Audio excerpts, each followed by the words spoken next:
अस्सलाम वालेकुम जी, क्या हाल है? ठीक ठाक थे आप? तबीयत सी मैं हूँ नबी बख्श और आप देख रहे हो मेरा यूट्यूब चैनल सिंधी भाई व्लॉग्स। तो मुझे उम्मीद है कि आप सब मेरे दोस्त ठीक ठाक और एकदम मस्त होंगे। तो मैं भी आपकी दुआओं से अल्हम्दुलिल्लाह एकदम तैयार हूँ। तो वीडियो का आगाज़ करने से पहले आप सबसे एक छोटी सी रिक्वेस्ट करता हूँ कि मैं एक गांव से व्लॉगिंग करता हूं, तो प्लीज़ मेरे चैनल को सब्सक्राइब करें, मेरी फुल सपोर्ट करें।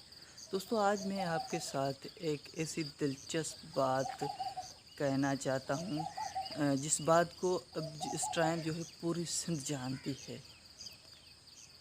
हमारे गांव में एक मेरा दोस्त है जो फ़ायज़ा अली का बड़ा दीवाना है। बड़ा दीवाना है फ़ायज़ा अली का। उसके पूरे मोबाइल में आपको फ़ायज़ा अली के ही गाने मिलेंगे। उसने जो है अचानक से मुझे रात को फ़ोन कर डाला। जैसे मैंने कॉल अटेंड करके मोबाइल अपने कान पर रखा, तो जो वो है वो उस मोबाइल पर जो मेरे साथ रो रहा है। तो मैंने उसे पूछा कि भाई आप क्यों रो रहे हो, आपको क्या तकलीफ़ है, क्या मसला है? तो उसने रो रो कर मुझे ये बोला कि भाई सिंगर फ़ायज़ा अली की शादी हो गई है। तो मैंने सोचा भाई ये अच्छी बात है, अगर उसकी शादी हो गई तो ये अच्छी बात है। और हमारे जितने भी सिंधी दोस्त हैं उनके ये नसीब में नहीं थी, तो ये अच्छी बात है, उसने शादी कर ली। तो उसने फिर से बोला कि भाई शादी कर ली ये तो एक अच्छी बात है, लेकिन किससे शादी की है ये आप जो है फ़ेसबुक पर जाकर चेक करें।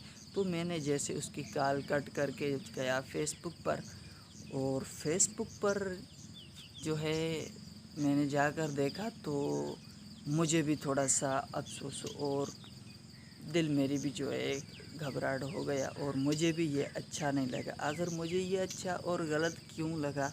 शादी तो उसने कर ली, ये अच्छी बात है, हम सबको पता है शादी हर के लिए अच्छी होती है, ज़रूरी होती है। लेकिन गलत क्यों मुझे लगा? इसलिए कि आपको मैं बता रहा हूँ, स्क्रीन पर आपको एक तस्वीर शो हो रही होगी। आप देख सकते हैं इस तस्वीर में कि फ़ायज़ा अली की उम्र कम से कम 21 या 22 साल है। और इस बंदे की जो उम्र है, जो जिसने शादी की है, इसके लोग फेसबुक पर ये ट्रेंड चल रहा है। इस जो भाई की उम्र है वो मेरे ख़्याल में 60 या 70 साल एज है। अभी देखो इन दोनों की एज में कितना फ़र्क है। तो ये पता नहीं क्यों सब कुछ ये ऐसा हुआ है। मेरे ख़्याल में मुझे इससे लग रहा है कि ये पैसों की लालच है या कुछ और चीज़ की लालच है, जिस हिसाब से ये शादी की गई है। तो जो है हमारे सिंध के जितने भी फ़ायज़ा अली के दीवाने हैं उनको इस बात का बड़ा झटका लगा है, और वो बहुत परेशान हैं। तो आज की वीडियो इंशाल्लाह, आज की बात आपको पसंद ज़रूर आई होगी, और मेरे चैनल को सब्सक्राइब और कमेंट सेक्शन में जाकर अपनी राय का इज़हार भी ज़रूर फरमाना।